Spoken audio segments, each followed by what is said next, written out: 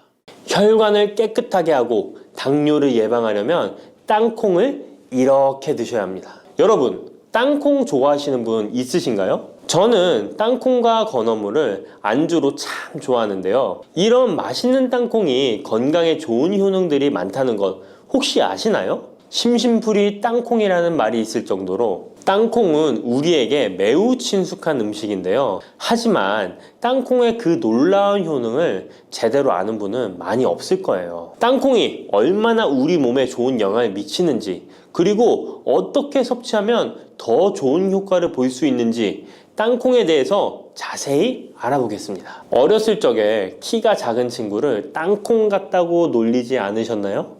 작은 땅콩 한 알에는 단백질, 지방, 탄수화물, 식이섬유는 물론 비타민 E, B군, 칼륨, 마그네슘, 철분, 폴리페놀, 폴라보노이드, 레스베라트롤 등 여러 가지 몸에 좋은 영양소가 매우 풍부하게 들어있는데요. 이렇게 영양이 풍부하고 맛도 고소한 땅콩의 놀라운 효능 7가지 바로 소개해 드릴게요. 땅콩의 놀라운 효능 첫 번째는 심혈관 질환 개선입니다. 미국 심장학회에서 땅콩을 추천 음식으로 소개한 것 알고 계신가요? 땅콩의 크기는 작지만 땅콩 안에 들어있는 영양소는 결코 작지 않습니다. 땅콩은 불포화 지방산을 많이 함유하고 있고, 특히 땅콩에 함유된 모노불포화 지방산과 다불포화 지방산은 나쁜 콜레스테롤인 LDL 수치를 낮추고 좋은 콜레스테롤인 HDL을 높이는 데 도움이 됩니다. 또한 땅콩에 함유된 단일 불포화 지방산은 혈중 콜레스테롤 수치를 낮추는 데 도움을 주는데요. 혈중 콜레스테롤이 낮아져 심장 건강을 지키는데 매우 좋은 작용을 하는 것이죠. 또한 땅콩은 불포화 지방산이 풍부하고 비타민 E가 풍부하게 들어있어 심혈관 건강에 도움을 주고 혈관을 보호하며 혈액순환과 동맥경화증을 예방하고 심장 질환의 위험을 줄여줍니다. 또한 땅콩은 마그네슘, 칼륨, 식이섬유와 같은 심혈관 건강에 중요한 영양소를 함유하고 있어 혈압을 조절하고 혈관을 건강하게 유지하는 데 도움을 준다는 것 꼭 기억해 주세요. 땅콩의 놀라운 효능 두 번째는 뇌 건강에 도움을 주는 것입니다. 땅콩에는 레시틴과 비타민 E가 들어있는데요. 이 성분들은 뇌세포를 보호하고 뇌 건강을 유지하는 데 중요한 역할을 합니다. 특히 땅콩은 기억력과 집중력 향상에 도움이 될 수 있어 중년과 노년층에게 매우 유익한 음식이라는 것 아시나요? 땅콩이 함유된 비타민 E, 폴리페놀, 특히 레스베라트롤 등 강력한 항산화 성분은 뇌 건강에 도움을 줍니다. 이러한 항산화 성분은 뇌에서 발생할 수 있는 산화 스트레스를 줄여주며 이는 신경세포를 보호하고 뇌 기능을 향상시키는 기능도 해준답니다. 또한 땅콩은 불포화 지방산, 특히 오메가3 지방산을 포함하고 있어 뇌 기능을 개선하고 치매와 같은 뇌 질환을 예방할 수도 있는데요. 특히 불포화 지방산은 뇌세포의 구성 성분으로 중요한 역할을 하며 뇌신경 전도 속도를 높여 기억력과 학습 능력을 향상시킬 수 있습니다. 땅콩의 효능 정말 놀랍지 않나요? 아직 놀라기는 이른데요. 땅콩의 효능 세 번째는 체중 관리에 도움을 주는 것입니다. 땅콩은 단백질과 섬유질이 풍부해서 조금만 먹어도 포만감을 오래 유지시켜주는데요. 그래서 과식을 예방하고 체중을 관리하는 데 도움을 줄 수 있죠. 그냥 땅콩도 좋지만 땅콩을 갈아 만든 땅콩 버터도 포만감을 오래 유지시켜줘서 과식을 방지하는 데 효과적입니다. 또한 단백질과 지방산이 풍부해서 에너지를 공급하고 건강한 체중 관리를 돕습니다. 하지만 모든 음식은 과유불급, 작지만 영양이 풍부한 땅콩은 고칼로리 식품이기 때문에 하루에 10알에서 20알 정도 적당량을 섭취하는 것이 중요하다는 것 꼭 기억해 주세요. 땅콩의 놀라운 효능 네 번째는 바로 당뇨 관리 효능입니다. 땅콩이 당뇨에 효능이 있다니 신기하죠? 땅콩에는 불포화 지방산이 많이 함유되어 있고 혈당 수치가 낮아서 혈당을 천천히 올리는 효과가 있는데요. 그래서 당뇨병 환자들에게도 좋은 간식으로 평가되고 있습니다. 또한 땅콩에 포함된 섬유질과 단백질이 혈당을 안정적으로 유지하는 데 도움을 주는데요. 땅콩에 포함된 식이섬유 또한 혈당의 흡수를 늦추고 혈당 수치를 안정적으로 유지하는 데 도움을 준다는 것입니다. 뿐만 아니라 땅콩의 마그네슘과 비타민 B9는 인슐린 감수성을 향상시키는데 도움을 주고, 이로 인해 땅콩은 당뇨병 예방 및 혈당 관리에 탁월한 식품으로 평가되고 있죠. 땅콩의 효능 정말 놀랍지 않나요? 아직 안 끝났습니다. 땅콩의 효능 5번째는 피부 건강에 도움을 주는 것입니다. 땅콩에 들어있는 비타민 E와 항산화 물질이 피부를 건강하게 유지하는 데 좋은 영향을 주는데요. 땅콩에 들어있는 비타민 E는 강력한 항산화제로 피부 세포를 자유 라디칼로부터 보호하고 피부 노화를 지연시키는 데 좋은 영향을 줍니다. 이 성분은 피부의 탄력을 유지하고 주름을 예방하는 데 효과적이며 피부 노화를 방지하고 염증을 줄이며 피부를 매끄럽고 촉촉하게 만들어줍니다. 그래서 땅콩은 아름다운 피부를 위한 좋은 식품이죠. 그리고 땅콩에 포함된 불포화 지방산, 특히 올레산과 리놀렌산은 피부의 수분 유지를 도와 피부가 건조해지지 않도록 하며 염증을 줄여 피부 트러블을 완화하는 데 도움을 줄 수 있습니다. 뿐만 아니라 땅콩에는 아연이 포함되어 있어 피부 회복에 중요한 역할을 합니다. 땅콩에 함유되어 있는 아연은 상처 치유를 돕고 여드름과 같은 피부 문제를 개선하는 데 놀라운 효능도 있습니다. 땅콩의 효능 6번째는 소화 건강에 도움을 주는 것입니다. 땅콩에는 식이섬유가 풍부해 소화 시스템에 좋은 영향을 주는데요. 식이섬유는 장의 움직임을 촉진시켜 변비를 예방하고 장내 유익한 미생물의 활동을 도와줘서 장 건강에 매우 좋은 환경을 만들어줍니다. 또한 땅콩에 포함된 불용성 섬유는 특히 장을 자극해 배변을 원활하게 하고 장의 건강을 유지하는 데 중요한 역할을 하는데요. 이 섬유는 장에서 물을 흡수하여 변을 부드럽게 만들어줍니다. 땅콩의 놀라운 효능 7번째는 좋은 단백질과 건강한 지방 섭취에 좋은 공급원입니다. 땅콩은 고기나 다른 동물성 단백질에 비해 지방이 적고 채식주의자나 비건이 단백질을 섭취할 때 아주 유용한 대체 식품이 될 수 있는데요. 100g의 땅콩은 약 25에서 30g의 단백질을 함유하고 있다는 것 아시나요? 우리가 흔히 좋은 단백질 공급 식품이라고 생각하는 닭가슴살의 단백질 함량이 100g당 30에서 35g이라는 걸 생각해보면 단백질 함량은 닭가슴살에 비해 살짝 낮지만 대신 건강한 불포화 지방산과 다른 다양한 영양소도 다량 함유되어 있어 단백질을 섭취하기에 충분히 좋은 식품이랍니다. 이렇게 건강에 놀라운 효능이 있는 땅콩, 아무렇게나 드시면 땅콩의 효능을 100% 섭취할 수 없다는 것 아시나요? 보통 땅콩을 어떻게 조리해서 드시나요? 구워서? 볶아서? 삶아서? 모두들 좋아하는 방법이 다르실 텐데요.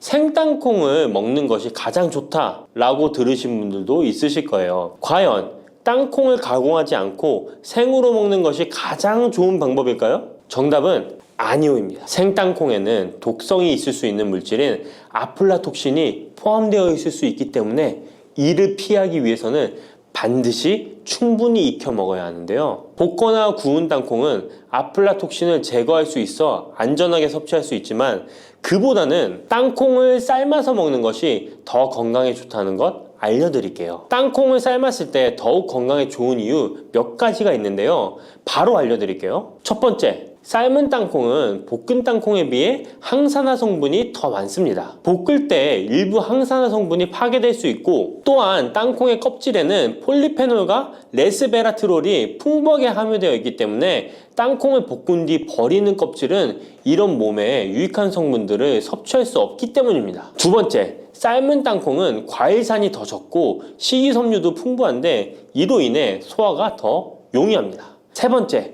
삶은 땅콩은 아크릴아마이드라는 발암 물질이 덜 생성됩니다. 아크릴아마이드는 고온에서 볶을 때 발생할 수 있는데 삶은 과정에서는 이 유해 물질이 생성되지 않습니다. 이제는 건강을 위해 삶아 드셔야 한다는 것 아셨죠? 하지만 땅콩을 섭취하시기 번거롭거나 조금 더 쉽게 섭취하고 싶은 분들도 있으실 텐데요. 이런 분들은 땅콩 버터를 드시면 됩니다. 땅콩 버터는 땅콩에 버터를 넣은 거 아니야? 라고 생각하시는 분도 있으시죠? 그것은 아니고 땅콩을 계속해서 갈게 되면 크림과 같은 형태로 변하게 되는데 이게 마치 버터처럼 부드러워 땅콩버터라고 부르는 것입니다. 땅콩버터는 땅콩의 영양소를 그대로 담고 있어 섭취할 때 매우 편리한데요. 다만 가공된 버터에는 설탕이나 염분이 추가될 수 있기 때문에 첨가물이 없는 순수한 땅콩버터를 선택하는 게 좋겠죠? 땅콩버터는 샐러드 드레싱에 넣거나 통밀빵에 발라 먹으면 더욱 맛있고 건강하게 섭취할 수 있습니다. 맛도 좋고 건강에도 좋은 땅콩, 이렇게 좋은 땅콩도 섭취하실 때 몇 가지 주의할 점이 있다는 것 알고 계신가요? 땅콩을 섭취할 때 주의할 점들 알려드릴게요. 땅콩 섭취 시 유의할 점 첫 번째는 알레르기입니다. 땅콩 알레르기 있는 분은 절대 땅콩을 드시면 안 되는데요. 땅콩은 알레르기를 일으킬 수 있는 대표적인 식품이기 때문에 본인이 알레르기가 있는 걸 인지하시는 분이라면 절대 피하셔야 합니다. 땅콩 알레르기는 가벼우면 목, 혀의 가려움이나 발진 등이 일어날 수 있는데요. 만약 알레르기 증상의 정도가 심하다면 호흡곤란, 혈압저하, 아나필락시스 등 매우 심각한 반응을 일으킬 수 있으므로 알레르기 반응이 있다면 즉시 땅콩 섭취를 중단하시고 의사와 상담받는 것이 필요합니다. 또한 땅콩이 들어간 음식이 아니어도 전에 같은 조리기구를 사용해서 만든 요리도 땅콩의 성분이 남아있을 수 있어 알레르기가 있는 사람에게는 위험할 수가 있는데요. 알레르기가 있는 분은 꼭 땅콩이 들어갈 수 없는 환경에서 조리가 된 건지 확인하는 게 중요합니다. 땅콩을 섭취할 때 유의사항 두 번째는 과다 섭취입니다. 고소한 땅콩은 손으로 집어먹기도 쉬워서 한 번 먹기 시작하면 하나, 둘 계속 입으로 들어가게 되는데요. 하지만 이렇게 계속 먹다간 아무도 모르는 사이에 체중이 증가할 수 있습니다. 땅콩은 고칼로리 식품이기 때문인데요. 하루 권장 섭취량은 약 10알에서 20알 정도 넘기지 않도록 주의하시고 적당량을 섭취하는 것이 중요합니다. 세 번째, 땅콩 섭취 시 주의할 점은 염분과 설탕이 추가된 가공식품을 피하는 것입니다. 땅콩이 몸에 좋다고 해서 시중에 판매되는 땅콩 버터나 땅콩 과자까지 좋은 것은 아닌데요. 땅콩의 겉면 위에 염분이나 설탕이 많이 포함된 제품들이 있습니다.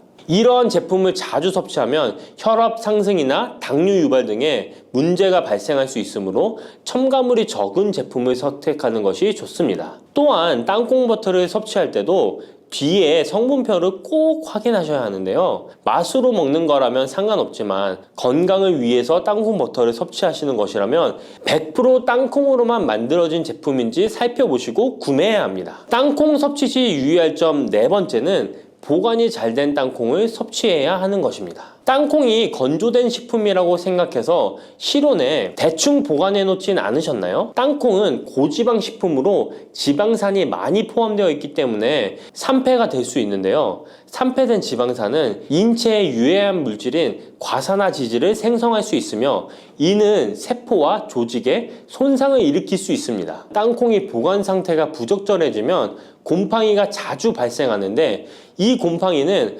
아플라톡신이라는 독소를 생성할 수 있습니다. 아플라톡신은 강력한 발암 물질로 알려져 있으며 장기적으로 섭취할 경우 간에 손상을 주거나 간암을 일으킬 수 있는 위험한 물질이죠. 따라서 땅콩을 보관할 때는 통풍이 잘 되고 건조한 장소에 보관해야 하며 곰팡이가 발생한 땅콩은 절대 섭취해서는 안 됩니다. 피부가 건조하다는 것은 사실 피부 장벽이 약해져서 수분이 날아가 버리는 상태를 말합니다. 바세린의 핵심 성분인 페트롤라툼은 피부 표면에 얇고 촘촘한 기름막을 만들어 이미 피부가 가지고 있는 수분을 붙잡아두는 역할을 해요. 컵에 물을 담아 뚜껑을 덮었을 때와 덮지 않았을 때를 비교하는 예로 흔히 설명하는데 뚜껑이 없어 물이 증발해 버리는 것처럼 피부도 건조한 환경에서 그냥 두면 수분을 쉽게 빼앗기게 됩니다. 바세린은 피부의 뚜껑을 씌우듯이 밀폐막을 만들어주므로 물이 날아가지 못하게 만드는 효과가 있죠. 이 원리로 건조로 인해 악화되는 잔주름 개선이나 노화 방지에 긍정적인 역할을 합니다. 60대 이후에는 특히 피부 장벽이 약해져서 건조해지기 쉽고 콜라겐이나 엘라스틴과 같은 탄력 섬유도 약해지는 탓에 주름이 더 쉽게 생기거든요. 바세린은 여기에 남아있는 수분을 꽉 잡아줌으로써 주름이 쪼글쪼글해지는 걸 어느 정도 방지해준다는 것입니다. 지성, 여드름성 피부에는 특히 주의하셔야 됩니다. 바세린의 피막 특성은 건조하고 수분이 부족해진 피부에는 이점이 크지만 피지가 많고 모공이 막히기 쉬운 지성, 여드름성 피부에는 부담스러울 수 있습니다. 피부 표면에 막을 형성할 때 이미 과잉 분비된 피지와 각질이 갇혀버리면 모공이 막히고 트러블이 생길 위험이 커지기 때문이죠. 그래서 지성, 여드름성 피부를 가지신 분들은 건조한 부분에만 극소적으로 바르시는 방법을 추천드립니다. 적정 사용량이 중요한데요. 바세린은 지나치게 많이 바를수록 모공을 막아버릴 가능성이 큽니다. 본래 역할이 밀폐이므로 두껍게 바르면 피부가 숨쉬기 어려워지고 트러블이 생길 수 있습니다. 따라서 콩알보다 적은 양을 손가락이나 손바닥에 살짝 녹여준 뒤에 꼭 필요한 부위에만 얇게 펴바르는 습관이 좋습니다. 특히 잔주름이 도드라지는 눈가, 입가, 목 주위를 집중 케어하는 식으로 쓰시면 더욱 안전합니다. 피부가 건조하다는 것은 사실 피부 장벽이 약해져서 수분이 날아가 버리는 상태를 말합니다. 바세린의 핵심 성분인 페트롤라툼은 피부 표면에 얇고 촘촘한 기름막을 만들어 이미 피부가 가지고 있는 수분을 붙잡아두는 역할을 해요. 컵에 물을 담아 뚜껑을 덮었을 때와 덮지 않았을 때를 비교하는 예로 흔히 설명하는데, 뚜껑이 없어 물이 증발해버리는 것처럼 피부도 건조한 환경에서 그냥 두면 수분을 쉽게 빼앗기게 됩니다. 바세린은 피부의 뚜껑을 씌우듯이 밀폐막을 만들어주므로 물이 날아가지 못하게 만드는 효과가 있죠. 이 원리로 건조로 인해 악화되는 잔주름 개선이나 노화 방지에 긍정적인 역할을 합니다. 60대 이후에는 특히 피부 장벽이 약해져서 건조해지기 쉽고 콜라겐이나 엘라스틴과 같은 탄력 섬유도 약해지는 탓에 주름이 더 쉽게 생기거든요. 바세린은 여기에 남아있는 수분을 꽉 잡아줌으로써 주름이 쪼글쪼글해지는 걸 어느 정도 방지해준다는 것입니다. 지성, 여드름성 피부에는 특히 주의하셔야 됩니다. 바세린의 피막 특성은 건조하고 수분이 부족해진 피부에는 이점이 크지만 피지가 많고 모공이 막히기 쉬운 지성, 여드름성 피부에는 부담스러울 수 있습니다. 피부 표면에 막을 형성할 때 이미 과잉 분비된 피지와 각질이 갇혀버리면 모공이 막히고 트러블이 생길 위험이 커지기 때문이죠. 그래서 지성, 여드름성 피부를 가지신 분들은 건조한 부분에만 극소적으로 바르시는 방법을 추천드립니다. 적정 사용량이 중요한데요. 바세린은 지나치게 많이 바를수록 모공을 막아버릴 가능성이 큽니다. 본래 역할이 밀폐이므로 두껍게 바르면 피부가 숨쉬기 어려워지고 트러블이 생길 수 있습니다. 따라서 콩알보다 적은 양을 손가락이나 손바닥에 살짝 녹여준 뒤에 꼭 필요한 부위에만 얇게 펴바르는 습관이 좋습니다. 특히 잔주름이 도드라지는 눈가, 입가, 목 주위를 집중 케어하는 식으로 쓰시면 더욱 안전합니다. 혹시 바세린이란 제품 하나만으로 연세가 들어도 탄력 있고 윤기 나는 피부를 지킬 수 있다고 들으시면 믿어지실까요? 특히 60대 이상이 되시면 잔주름이나 탄력 저하, 거친 피부결 등이 신경 쓰이기 시작하면서 사소한 일에도 쉽게 자신감을 잃게 되죠. 그런데도 사실 저렴한 바세린을 올바르게 활용하면 큰 비용 없이도 만족스러운 변화를 경험하실 수 있다는 점 혹시 알고 계셨나요? 오늘은 바세린을 통해 노화를 예방하고 주름을 관리하는 다양한 방법을 자세히 알려드리려고 합니다. 단독으로만 발랐을 땐 왜 별다른 효과를 못 느끼실 수 있는지, 어떤 제품과 함께 쓰면 좋고 또 어떻게 발라야 번들거림 없이 촉촉함만 살릴 수 있는지 평소 궁금하셨지만 속 시원히 알기 어려웠던 점들을 하나씩 짚어보겠습니다. 먼저 많이 알려진 바세린이라는 이 제품이 과연 어떻게 등장했는지부터 말씀드리고 싶습니다. 석유 찌꺼기에서 추출한 물질이라던데 괜찮을까? 라고 염려하실 수도 있는데요. 실제로 바세린은 1859년 미국 펜실베니아에서 원유 시추 작업을 하던 중에 석유 찌꺼기를 상처 부위에 바르면 빨리 아문다는 점에 착안해서 만들어졌습니다. 이를 본 화학자가 석유 찌꺼기를 여러 차례 정제해 페트롤라늄이라는 성분을 얻어냈고, 이것이 오늘날 우리가 쓰는 바세린의 시초가 된 것이죠. 석유 성분을 피부에 바르는 게 정말 안전할까? 하실 텐데 시중 제품들은 여러 번 정제 과정을 거쳐 유해 물질을 제거한 상태로 판매되고 있습니다. 실제로 병원에서도 상처 부위를 보호하거나 레이저, 고주파, 시술 뒤 바세린을 바르도록 권장하는 사례가 적지 않으니 안정성 면에서 대체로 신뢰할 만하다고 볼 수 있습니다. 립밤 제품에 페트롤라툼이 흔히 함유되어 있다는 사실을 떠올려 보시면 바세린이 그만큼 오랫동안 널리 쓰여왔다는 점을 실감하실 수 있을 거예요. 물론 아주 드물지만 페트롤라툼 알레르기가 있는 분도 계시니까 처음 바르실 땐 팔 안쪽이나 귀 뒤에 소량을 발라 24시간 지켜보는 패치 테스트를 권장드립니다. 이처럼 오랜 역사를 지닌 바세린은 60대 이후 두드러지는 피부 노화 관리에도 큰 비용 없이 도움을 줄 수 있어 더욱 매력적입니다. 그렇다면 어떻게 바세린이 주름 완화와 노화 예방에 기여하는 걸까요? 또 일부 분들은 바세린을 써봤는데 별로 효과를 못 봤다 이렇게 말씀하시는데 그 이유는 어디에 있을까요? 곧 이어 바세린의 보습 원리부터 흔히 놓치기 쉬운 사용상의 오류 그리고 궁합이 좋은 제품들을 알아보도록 하겠습니다. 피부가 건조하다는 것은 사실 피부 장벽이 약해져서 수분이 날아가 버리는 상태를 말합니다. 바세린의 핵심 성분인 페트롤라툼은 피부 표면에 얇고 촘촘한 기름막을 만들어 이미 피부가 가지고 있는 수분을 붙잡아주는 역할을 해요. 컵에 물을 담아 뚜껑을 덮었을 때와 덮지 않았을 때를 비교하는 예로 흔히 설명하는데 뚜껑이 없어 물이 증발해버리는 것처럼 피부도 건조한 환경에서 그냥 두면 수분을 쉽게 빼앗기게 됩니다. 바세린은 피부에 뚜껑을 씌우듯이 밀폐막을 만들어주므로 물이 날아가지 못하게 만드는 효과가 있죠. 이 원리로 건조로 인해 악화되는 잔주름 개선이나 노화 방지에 긍정적인 역할을 합니다. 60대 이후에는 특히 피부 장벽이 약해져서 건조해지기 쉽고 콜라겐이나 엘라스틴과 같은 탄력 섬유도 약해지는 탓에 주름이 더 쉽게 생기거든요. 바세린은 여기에 남아있는 수분을 꽉 잡아줌으로써 주름이 쪼글쪼글해지는 걸 어느 정도 방지해준다는 것입니다. 단 이때 놓치기 쉬운 부분이 있습니다. 바세린 자체가 수분을 만들어내는 게 아니라 외부로부터 공급되었거나 피부 속에 남아있는 수분이 빠져나가지 못하게 가둬주는 역할만 한다는 점입니다. 바세린을 바르고도 촉촉해지지 않는다거나 쓰다 보니 도리어 건조해지는 것 같다. 이런 분들은 대개 바세린 전에 적절한 수분 공급을 하지 않았거나 물기가 거의 없는 피부에 단독으로만 발라서 그런 느낌을 받으신 경우가 많습니다. 그렇다면 바세린을 단독이 아니라 함께 사용해야 할 제품은 무엇이 있을까요? 게다가 너무 기름져서 모공이 막히지 않을까 하는 걱정도 있는데 이를 줄이려면 어떻게 발라야 할까요? 지금부터 바세린과 찰떡궁합을 이루는 제품들과 사용 순서, 주의사항을 본격적으로 확인해 보겠습니다. 히알루론산이나 글리세린은 주변에 수분을 끌어당기는 수분제로 잘 알려져 있습니다. 많은 수분크림이나 에센스, 앰플 등에 들어있죠. 특히 히알루론산은 자신의 무게에 대비해서 물을 붙잡아두는 능력이 있어서 중장년층 피부에도 광범위하게 추천됩니다. 글리세린 또한 피부에 수분을 머금게 해주어 촉촉함을 유지해주는 중요한 성분이에요. 세안 직후에 피부가 약간 촉촉한 상태에서 히알루론산이나 글리세린 함유 제품을 먼저 바르고 바로 이어서 바세린을 얇게 덧바르면 훨씬 오랫동안 수분을 가둘 수 있습니다. 얼굴이 팽팽해지고 잔주름이 한결 부드러워지는 경험을 하실 수 있을 거예요. 레티놀은 비타민 A 유도체로 주름 개선과 피부 재생에 매우 효과적이지만 피부를 쉽게 민감하게 만들고 건조함을 동반할 수 있습니다. 이때 레티놀 사용 후 바세린을 소량 발라주면 피부 표면을 보호해주면서 레티놀로 인한 건조나 자극을 어느 정도 완충할 수 있습니다. 다만 레티놀 자체도 민감한 성분이기 때문에 처음엔 저농도 제품을 소량으로 시작하는 게 안전하고 바세린 역시 얼굴 전체에 두껍게 바르기보다는 필요한 부위 위주로 살짝 발라주는 게 좋습니다. 나이아신 아마이드는 피지 조절, 홍조 완화, 피부톤 보정 등에 쓰이는 성분입니다. 지성, 여드름성 피부부터 노화된 피부까지 폭넓게 추천되고 있어요. 이 제품을 바른 뒤에 바세린을 가볍게 덧바르면 자연스러운 유수분 균형을 잡으면서 필요한 보습은 놓치지 않게 됩니다. 다만 지성 여드름성 피부는 모공을 막지 않도록 소량만 바르거나 건조하거나 주름이 심한 부위 위주로만 사용하시는 것을 권장합니다. 달팽이 점액은 상처 회복을 돕고 피부 장벽을 튼튼하게 하는데 도움이 된다고 알려져 있습니다. 특히 60대 이후에는 상처가 더디게 아물고 피부결이 피부결이 거칠어지기 쉬우므로 달팽이 크림과 바세린의 조합이 한층 효과적일 수 있습니다. 달팽이 크림을 먼저 바른 뒤에 바세린으로 한 번 더 덮어주면 재생과 보습 성분을 오래 유지하도록 도와줍니다. 여러 기능성 제품이 부담스러우신 분들께도 비교적 순하게 작용하니 참고해보시면 좋겠습니다. 위와 같은 조합으로 바세린을 사용하면 노화 예방과 주름 관리에 도움이 된다고 했는데, 어떤 분들은 바세린이 오히려 트러블을 유발한다고 하거나 너무 기름져서 답답하다고 말씀하시기도 합니다. 그렇다면 혹시 사용법에 문제가 있는 건 아닐까요? 이제부터 이 부분을 자세히 살펴보겠습니다. 지성, 여드름성 피부에는 특히 주의하셔야 됩니다. 바세린의 피막 특성은 건조하고 수분이 부족해진 피부에는 이점이 크지만 피지가 많고 모공이 막히기 쉬운 지성, 여드름성 피부에는 부담스러울 수 있습니다. 피부 표면에 막을 형성할 때 이미 과잉 분비된 피지와 각질이 갇혀버리면 모공이 막히고 트러블이 생길 위험이 커지기 때문이죠. 그래서 지성, 여드름성 피부를 가지신 분들은 건조한 부분에만 극소적으로 바르시는 방법을 추천드립니다. 적정 사용량이 중요한데요. 바세린은 지나치게 많이 바를수록 모공을 막아버릴 가능성이 큽니다. 본래 역할이 밀폐이므로 두껍게 바르면 피부가 숨쉬기 어려워지고 트러블이 생길 수 있습니다. 따라서 콩알보다 적은 양을 손가락이나 손바닥에 살짝 녹여준 뒤에 꼭 필요한 부위에만 얇게 펴바르는 습관이 좋습니다. 특히 잔주름이 도드라지는 눈가, 입가, 목 주위를 집중 케어하는 식으로 쓰시면 더욱 안전합니다. 아침보다는 밤에 사용하시고 아침에 바세린을 바르고 바로 메이크업을 하면 화장이 밀리거나 들뜨기 쉽고 대기 중 먼지나 미세먼지가 피부에 달라붙을 위험도 있습니다. 반면 밤에는 피부 재생이 왕성해지는 시간대에 바세린이 수분 증발을 막아주면서 이전에 바른 제품들의 좋은 성분도 더 오래 머물 수 있습니다. 저녁 세안 후에 토너, 에센스, 수분크림 등을 바르고 마지막에 바세린을 얇게 마무리해보세요. 사용 빈도도 조절하셔야 되는데요. 매일 밤마다 써도 좋은 피부가 있는 반면에 매일 바르면 답답함을 느끼는 경우도 있습니다. 그래서 일주일에 3에서 4회 또는 이틀에 한 번 정도로 사용하시는 방식을 많이 권장해 드립니다. 다만 건조함이 극심한 겨울철이나 레이저 시술 등으로 피부가 과도하게 예민해졌을 땐 매일 발라도 괜찮습니다. 어떤 날엔 모공이 답답하게 느껴지면 하루 쉬어주시고 피부가 당기는 날엔 듬뿍 발라주는 식의 탄력적 사용이 바람직합니다. 국소보일을 집중 공략하시는 게 좋은데요. 60대 이후엔 눈가와 입가, 목, 손 등 피부가 얇고 주름이 잘 생기는 부위가 먼저 달라집니다. 이런 부위부터 바세린 케어를 해보시면 더욱 만족도가 올라갑니다. 굳이 얼굴 전체에 두껍게 바르기보다는 잔주름이 많은 부위를 중심으로 톡톡 두드려 주시고 남은 양을 손등 등에 살살 문질러 주시면 됩니다. 알레르기 반응은 반드시 테스트를 하셔야 되는데요. 바세린은 대부분의 경우 안전하지만 예민한 피부나 특별한 알레르기가 있는 분들께는 가려움이나 붉어짐이 일어날 수 있습니다. 따라서 본격적으로 사용하시기 전에 손목 안쪽이나 귀 뒤쪽처럼 잘 보이지 않는 곳에 먼저 바르고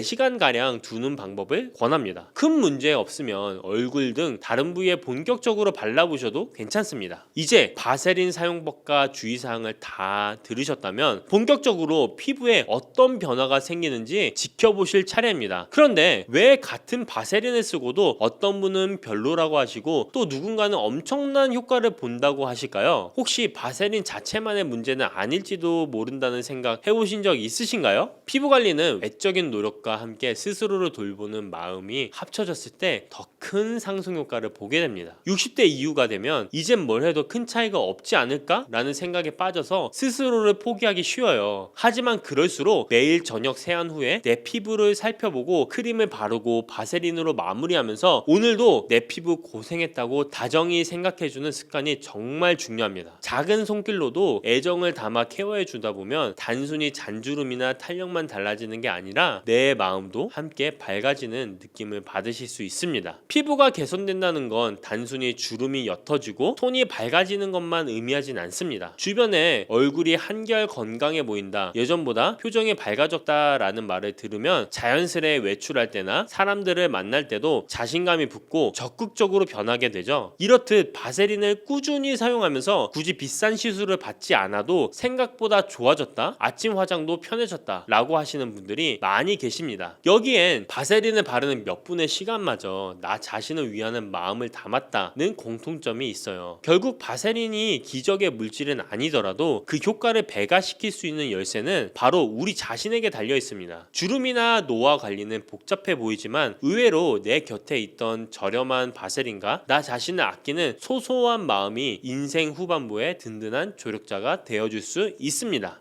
혹시 바세린이란 제품 하나만으로 연세가 들어도 탄력 있고 윤기 나는 피부를 지킬 수 있다고 들으시면 믿어지실까요? 특히 60대 이상이 되시면 잔주름이나 탄력 저하, 거친 피부결 등이 신경 쓰이기 시작하면서 사소한 일에도 쉽게 자신감을 잃게 되죠. 그런데도 사실 저렴한 바세린을 올바르게 활용하면 큰 비용 없이도 만족스러운 변화를 경험하실 수 있다는 점 혹시 알고 계셨나요? 오늘은 바세린을 통해 노화를 예방하고 주름을 관리하는 다양한 방법을 자세히 알려드리려고 합니다. 단독으로만 발랐을 땐 왜 별다른 효과를 못 느끼실 수 있는지, 어떤 제품과 함께 쓰면 좋고 또 어떻게 발라야 번들거림 없이 촉촉함만 살릴 수 있는지 평소 궁금하셨지만 속 시원히 알기 어려웠던 점들을 하나씩 짚어보겠습니다. 먼저 많이 알려진 바세린이라는 이 제품이 과연 어떻게 등장했는지부터 말씀드리고 싶습니다. 석유 찌꺼기에서 추출한 물질이라던데 괜찮을까? 라고 염려하실 수도 있는데요. 실제로 바세린은 1859년 미국 펜실베니아에서 원유 시추 작업을 하던 중에 석유 찌꺼기를 상처 부위에 바르면 빨리 아문다는 점에 착안해서 만들어졌습니다. 이를 본 화학자가 석유 찌꺼기를 여러 차례 정제해 페트롤라늄이라는 성분을 얻어냈고 이것이 오늘날 우리가 쓰는 바세린의 시초가 된 것이죠. 석유 성분을 피부에 바르는 게 정말 안전할까? 하실 텐데 시중 제품들은 여러 번 정제 과정을 거쳐 유해 물질을 제거한 상태로 판매되고 있습니다. 실제로 병원에서도 상처 부위를 보호하거나 레이저, 고주파, 시술 뒤 바세린을 바르도록 권장하는 사례가 적지 않으니 안정성 면에서 대체로 신뢰할 만하다고 볼 수 있습니다. 립밤 제품에 페트롤라툼이 흔히 함유되어 있다는 사실을 떠올려 보시면 바세린이 그만큼 오랫동안 널리 쓰여왔다는 점을 실감하실 수 있을 거예요. 물론 아주 드물지만 페트롤라툼 알레르기가 있는 분도 계시니까 처음 바르실 땐 팔 안쪽이나 귀 뒤에 소량을 발라 24시간 지켜보는 패치 테스트를 권장드립니다. 이처럼 오랜 역사를 지닌 바세린은 60대 이후 두드러지는 피부 노화 관리에도 큰 비용 없이 도움을 줄 수 있어 더욱 매력적입니다. 그렇다면 어떻게 바세린이 주름 완화와 노화 예방에 기여하는 걸까요? 또 일부 분들은 바세린을 써봤는데 별로 효과를 못 봤다 이렇게 말씀하시는데 그 이유는 어디에 있을까요? 곧 이어 바세린의 보습 원리부터 흔히 놓치기 쉬운 사용상의 오류 그리고 궁합이 좋은 제품들을 알아보도록 하겠습니다. 피부가 건조하다는 것은 사실 피부 장벽이 약해져서 수분이 날아가 버리는 상태를 말합니다. 바세린의 핵심 성분인 페트롤라툼은 피부 표면에 얇고 촘촘한 기름막을 만들어 이미 피부가 가지고 있는 수분을 붙잡아주는 역할을 해요. 컵에 물을 담아 뚜껑을 덮었을 때와 덮지 않았을 때를 비교하는 예로 흔히 설명하는데 뚜껑이 없어 물이 증발해버리는 것처럼 피부도 건조한 환경에서 그냥 두면 수분을 쉽게 빼앗기게 됩니다. 바세린은 피부에 뚜껑을 씌우듯이 밀폐막을 만들어주므로 물이 날아가지 못하게 만드는 효과가 있죠. 이 원리로 건조로 인해 악화되는 잔주름 개선이나 노화 방지에 긍정적인 역할을 합니다. 60대 이후에는 특히 피부 장벽이 약해져서 건조해지기 쉽고 콜라겐이나 엘라스틴과 같은 탄력 섬유도 약해지는 탓에 주름이 더 쉽게 생기거든요. 바세린은 여기에 남아있는 수분을 꽉 잡아줌으로써 주름이 쪼글쪼글해지는 걸 어느 정도 방지해준다는 것입니다. 단 이때 놓치기 쉬운 부분이 있습니다. 바세린 자체가 수분을 만들어내는 게 아니라 외부로부터 공급되었거나 피부 속에 남아있는 수분이 빠져나가지 못하게 가둬주는 역할만 한다는 점입니다. 바세린을 바르고도 촉촉해지지 않는다거나 쓰다 보니 도리어 건조해지는 것 같다. 이런 분들은 대개 바세린 전에 적절한 수분 공급을 하지 않았거나 물기가 거의 없는 피부에 단독으로만 발라서 그런 느낌을 받으신 경우가 많습니다. 그렇다면 바세린을 단독이 아니라 함께 사용해야 할 제품은 무엇이 있을까요? 게다가 너무 기름져서 모공이 막히지 않을까 하는 걱정도 있는데 이를 줄이려면 어떻게 발라야 할까요? 지금부터 바세린과 찰떡궁합을 이루는 제품들과 사용 순서 그래서 주의사항을 본격적으로 확인해 보겠습니다. 히알루론산이나 글리세린은 주변에 수분을 끌어당기는 수분제로 잘 알려져 있습니다. 많은 수분 크림이나 에센스, 앰플 등에 들어있죠. 특히 히알루론산은 자신의 무게에 대비해서 물을 붙잡아두는 능력이 있어서 중장년층 피부에도 광범위하게 추천됩니다. 글리세린 또한 피부에 수분을 머금게 해주어 촉촉함을 유지해주는 중요한 성분이에요. 세안 직후에 피부가 약간 촉촉한 상태에서 히알루론산이나 글리세린 함유 제품을 먼저 바르고 바로 이어서 바세린을 얇게 덧바르면 훨씬 오랫동안 수분을 가둘 수 있습니다. 얼굴이 팽팽해지고 잔주름이 한결 부드러워지는 경험을 하실 수 있을 거예요. 레티놀은 비타민 A 유도체로 주름 개선과 피부 재생에 매우 효과적이지만 피부를 쉽게 민감하게 만들고 건조함을 동반할 수 있습니다. 이때 레티놀 사용 후 바세린을 소량 발라주면 피부 표면을 보호해주면서 레티놀로 인한 건조나 자극을 어느 정도 완충할 수 있습니다. 다만 레티놀 자체도 민감한 성분이기 때문에 처음엔 저농도 제품을 소량으로 시작하는 게 안전하고 바세린 역시 얼굴 전체에 두껍게 바르기보다는 필요한 부위 위주로 살짝 발라주는 게 좋습니다. 나이아신 아마이드는 피지 조절, 홍조 완화, 피부톤 보정 등에 쓰이는 성분입니다. 지성, 여드름성 피부부터 노화된 피부까지 폭넓게 추천되고 있어요. 이 제품을 바른 뒤에 바세린을 가볍게 덧바르면 자연스러운 유수분 균형을 잡으면서 필요한 보습은 놓치지 않게 됩니다. 다만 지성 여드름성 피부는 모공을 막지 않도록 소량만 바르거나 건조하거나 주름이 심한 부위 위주로만 사용하시는 것을 권장합니다. 달팽이 점액은 상처 회복을 돕고 피부 장벽을 튼튼하게 하는데 도움이 된다고 알려져 있습니다. 특히 60대 이후에는 상처가 더디게 아물고 피부결이 거칠어지기 쉬우므로 달팽이 크림과 바세린의 조합이 한층 효과적일 수 있습니다. 달팽이 크림을 먼저 바른 뒤에 바세린으로 한 번 더 덮어주면 재생과 보습 성분을 오래 유지하도록 도와줍니다. 여러 기능성 제품이 부담스러우신 분들께도 비교적 순하게 작용하니 참고해보시면 좋겠습니다. 위와 같은 조합으로 바세린을 사용하면 노화 예방과 주름 관리에 도움이 된다고 했는데 어떤 분들은 바세린이 오히려 트러블을 유발한다고 하거나 너무 기름져서 답답하다고 말씀하시기도 합니다. 그렇다면 혹시 사용법에 문제가 있는 건 아닐까요? 이제부터 이 부분을 자세히 살펴보겠습니다. 지성, 여드름성 피부에는 특히 주의하셔야 됩니다. 바세린의 피막 특성은 건조하고 수분이 부족해진 피부에는 이점이 크지만 피지가 많고 모공이 막히기 쉬운 지성, 여드름성 피부에는 부담스러울 수 있습니다. 피부 표면에 막을 형성할 때 이미 과잉 분비된 피지와 각질이 갇혀버리면 모공이 막히고 트러블이 생길 위험이 커지기 때문이죠. 그래서 지성, 여드름성 피부를 가지신 분들은 건조한 부분에만 극소적으로 바르시는 방법을 추천드립니다. 적정 사용량이 중요한데요. 바세린은 지나치게 많이 바를수록 모공을 막아버릴 가능성이 큽니다. 본래 역할이 밀폐이므로 두껍게 바르면 피부가 숨쉬기 어려워지고 트러블이 생길 수 있습니다. 따라서 콩알보다 적은 양을 손가락이나 손바닥에 살짝 녹여준 뒤에 꼭 필요한 부위에만 얇게 펴바르는 습관이 좋습니다. 특히 잔주름이 도드라지는 눈가, 입가, 목 주위를 집중 케어하는 식으로 쓰시면 더욱 안전합니다. 아침보다는 밤에 사용하시고 아침에 바세린을 바르고 바로 메이크업을 하면 화장이 밀리거나 들뜨기 쉽고 대기 중 먼지나 미세먼지가 피부에 달라붙을 위험도 있습니다. 반면 밤에는 피부 재생이 왕성해지는 시간대에 바세린이 수분 증발을 막아주면서 이전에 바른 제품들의 좋은 성분도 더 오래 머물 수 있습니다. 저녁 세안 후에 토너, 에센스, 수분크림 등을 바르고 마지막에 바세린을 얇게 마무리해보세요. 사용 빈도도 조절하셔야 되는데요. 매일 밤마다 써도 좋은 피부가 있는 반면에 매일 바르면 답답함을 느끼는 경우도 있습니다. 그래서 일주일에 3에서 4회 또는 이틀에 한 번 정도로 사용하시는 방식을 많이 권장해 드립니다. 다만 건조함이 극심한 겨울철이나 레이저 시술 등으로 피부가 과도하게 예민해졌을 땐 매일 발라도 괜찮습니다. 어떤 날엔 모공이 답답하게 느껴지면 하루 쉬어주시고 피부가 당기는 날엔 듬뿍 발라주는 식의 탄력적 사용이 바람직합니다. 국소보일을 집중 공략하시는 게 좋은데요. 60대 이후엔 눈가와 입가, 목, 손 등 피부가 얇고 주름이 잘 생기는 부위가 먼저 달라집니다. 이런 부위부터 바세린 케어를 해보시면 더욱 만족도가 올라갑니다. 굳이 얼굴 전체에 두껍게 바르기보다는 잔주름이 많은 부위를 중심으로